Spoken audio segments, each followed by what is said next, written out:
Il poeta Antoni Cano, nella sua Versus, descriu tot allò que els poetes, els compositors també, vulgariven que passessi.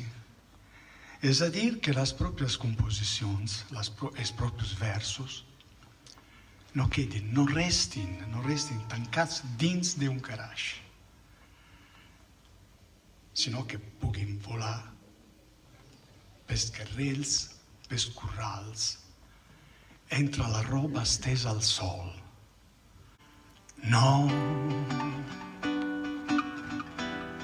vull els meus versos tancats dins d'un calaix. Vull que vagin pels carrers, pels corrals, entre la roba estesa al sol, a desfer l'ugel al cor de la gent.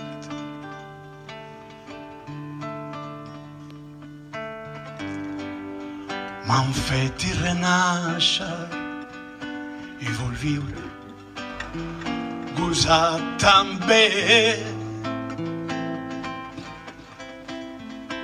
los dies de pluja, lo tedi de l'invern, quan la llum se fa més avara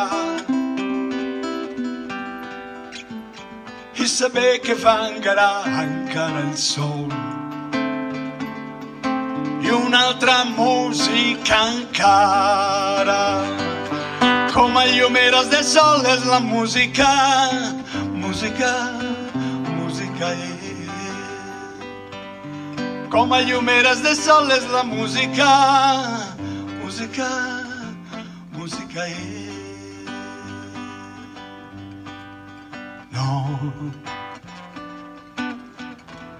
No vull els meus versos tancats dins d'un calaix.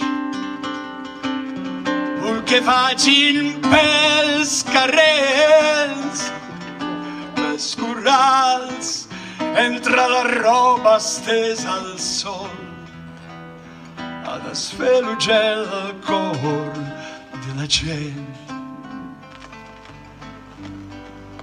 M'han fet i renàixer i vull viure, gosar també los dies de pluja, lo tedi de l'invern,